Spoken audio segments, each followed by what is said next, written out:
के भी एग्जाम्स आने वाले हैं और अभी तक आपने कुछ भी नहीं पढ़ा, तो टेंशन लेने की बिल्कुल जरूरत नहीं है, क्योंकि नोट्स जब तक हमारे पास है तो हम डेफिनेटली एक दिन में, 2 दिन में या फिर एक महीने के अंदर पूरी बुक की कंप्लीट तैयारी कर सकते हैं, वो भी ये नोट्स पढ़ के।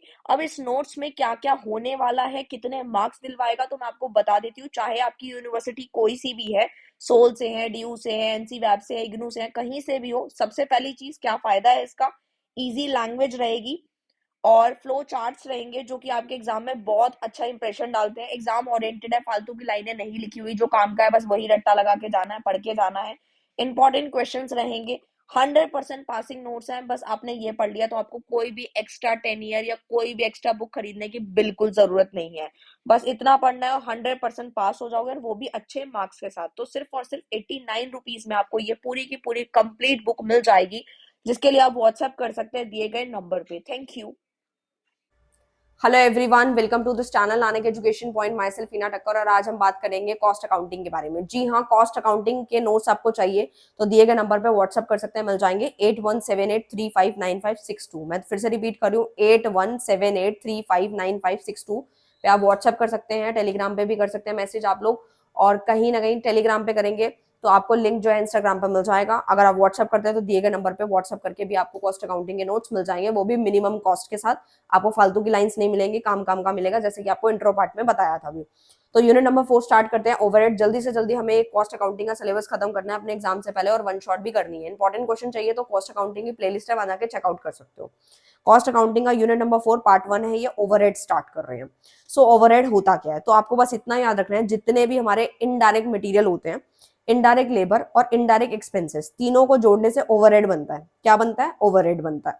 क्योंकि जिन्होंने पिछली वीडियो नहीं देखी, इनडायरेक्ट मटेरियल क्या होता है, इनडायरेक्ट लेबर क्या होता है, इनडायरेक्ट एक्सपेंस क्या होता है, तो पहले आप वो वीडियो देख लो, तो डेफिनेटली आपको ये समझ आ जाएगा। सो बेसिकली ओवरहेड जो है वो दो पार्ट में बाइफिकेशन किया गया है। Number 1 is direct and number 2 is indirect. तो डायरेक्ट की अगर ओवरहेड की बात करी जाए तो बेसिकली इसमें डायरेक्ट मटेरियल, डायरेक्ट लेबर और डायरेक्ट एक्सपेंसेस, जितने भी सारी चीजें डायरेक्ट होती हैं। हम तीन चीजों पे काम करते हैं, मटेरियल पे, मटेरियल चैप्टर पढ़ लिया, लेबर पढ़ लिया, कहीं ना कहीं हम एक्सपेंसेस की बात हो रही है। सो बेसिकली मटेरियल, लेबर और एक्सपेंसेस, ठीक है, ये तीनों को जैसे ही हम direct material, direct labour, direct expenses को जोड़ते हैं तो हमारा प्राइम कॉस्ट बनता था जब हमने कॉस्ट शीट पढ़ी थी, ठीक है। तो ये था। इनडायरेक्ट में क्या आता है, जब हम इनडायरेक्ट यानी इनडायरेक्ट हो जाएगा, यहाँ तो डायरेक्ट था, यहाँ इनडायरेक्ट हो जाएगा, वही चीज है, मटेरियल है, लेबर, एक्सपेंसेस है। जब हमारा इनडायरेक्ट मटेरियल और इनडायरेक्ट लेबर और इनडायरेक्ट एक्सपेंसेस तीनों ही हम लोगों के मिल जाते हैं तो ओवरहेड्स बनाते हैं।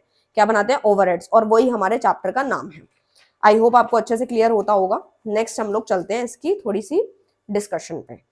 क्लासिफिकेशन वीडियो थोड़ा सा छोटा रखूंगी क्योंकि स्टार्टिंग का पार्ट है, और नेक्स्ट वीडियो के अंदर इसमें डिटेल में डिस्कशन करेंगे, इसके प्रैक्टिकल वगैरह करेंगे। क्लासिफिकेशन ऑफ ओवरहेड, अगर मैं ओवरहेड की क्लासिफिकेशन की बात करूं तो तीन बेसिस पे इसको क्लासिफाई किया गया है। Number 1 is by elements, by function and by behaviour. By elements में क्या होता है? बाय एलिमेंट्स में आते हैं वही इनडायरेक्ट मटेरियल आता है, इनडायरेक्ट लेबर आता है, इनडायरेक्ट एक्सपेंसेस आता है। तो मैं थोड़ा सा इसका बता देती हूँ, वैसे तो मैं ऑलरेडी पहले काफी बार बता चुकी हूँ, बट इनडायरेक्ट मटेरियल में आपका जैसे क्या आता है, टूल्स वगैरह हुए, स्पेयर पार्ट्स वगैरह हो गए, ये सारे इनडायरेक्ट मटेरियल है। इनडायरेक्ट लेबर कैसे है? जैसे हमने पढ़ा था, सुपरवाइजर हो गया, ठीक है, या कोई ऐसा लेबर हो गया जो कि हमारे मेन प्रोडक्ट में इन्वॉल्व नहीं है, ठीक है, वो सारे इनडायरेक्ट लेबर है। इनडायरेक्ट खर्चे कौन से होते हैं? रेंट है, इंश्योरेंस है, इलेक्ट्रिसिटी है, ये सारी चीजें जितनी भी आती है वो सारी हमारे इनडायरेक्ट खर्चों के अंदर आती है। बाय फंक्शन की बात करें तो उसमें हमारी 4 कैटेगरी आती है। Number 1 is production. प्रोडक्शन की बात करूं तो प्रोडक्शन को हम 2-3 नाम से जानते हैं। प्रोडक्शन भी कह सकते हैं, वर्क भी कह सकते हैं, फैक्ट्री कॉस्ट भी कह सकते हैं, मैन्युफैक्चर कॉस्ट भी कह सकते हैं। इसके अंदर क्या आता है? बेसिकली हमारा जो डेप्रिसिएशन होता है, ठीक है, डेप्रिसिएशन कह लो, इलेक्ट्रिसिटी कह लो, ये जो एक्स्ट्रा वाली चीजें आती हैं जो रिलेटेड टू प्रोडक्शन है, वो सारी हमारी प्रोडक्शन कॉस्ट के अंदर कंसीडर होती हैं। सेलिंग में क्या आता है? सेलिंग नाम से क्लियर है, जब आप प्रोडक्ट को सेल करते हो, ठीक है, तो वो सारी आइटम्स आती हैं। एडवर्टाइजिंग हो गई, सैलरी देना, ट्रैवलिंग का कोई खर्चा है, वो सारी हमारे सेलिंग में आती है। नेक्स्ट आता है आप लोगों का एडमिनिस्ट्रेशन ऑफिस ओवरहेड्स, जैसे कि हमारे प्रिंटिंग का कोई खर्चा है, रेंट है, ये सारी चीजें हमारे एडमिनिस्ट्रेशन ऑफिस ओवरहेड्स के अंदर, खर्चों के अंदर आती हैं। मतलब खर्चे हैं तो सारे खर्चे, लेकिन कैटेगरी वाइज इनको बांट दिया गया है कि कौन किस में आएगा, ठीक है ना। जैसे डेप्रिसिएशन है तो वो रिलेटेड टू प्रोडक्शन है तो इसमें आ गया, सेलिंग, जब आप सेल करते हो तो आपको प्रोडक्ट को एडवर्टाइजमेंट देनी पड़ती है, आप उसका जब तक प्रोडक्ट का प्रचार नहीं करोगे, ठीक है, या फिर आप जो वर्कर रख रखे हैं उनको सैलरीज वगैरह जो देनी है, ट्रैवलिंग का कोई खर्चा है, लेने ले जाने का, इधर उधर करने का, सो ये सारी की सारी चीजें बड़ी इंपॉर्टेंट होती है, तो वो हमारी रिलेटेड टू सेलिंग होती है। डिस्ट्रीब्यूशन आपको पता है, जब आप उस प्रोडक्ट को डिस्ट्रीब्यूट करोगे तो उससे रिलेटेड जो कॉस्ट आती है वो सारी डिस्ट्रीब्यूशन कॉस्ट के अंदर कंसीडर होती है।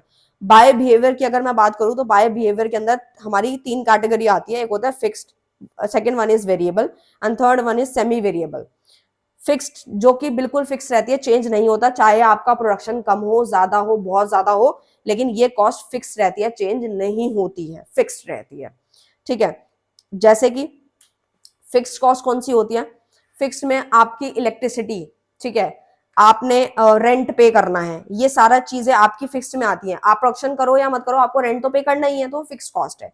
वेरिएबल क्या है कि आपका जितना प्रोडक्शन होगा उतनी ही कॉस्ट आएगी। जैसे कि वेरिएबल में आप प्रोडक्शन जितना करोगे उस हिसाब से तो लेबर बुलाओगे, जब आपके पास काम ही नहीं है तो आप लेबर नहीं बुलाओगे। जितनी आप काम करोगे उतना आपका रॉ मटेरियल कच्चा माल भी उसी हिसाब से लगेगा, कम करोगे कम लगेगा, ज्यादा करोगे ज्यादा लगेगा, और ज्यादा करोगे तो और ज्यादा लगेगा, फ्यूल वगैरह भी वही है।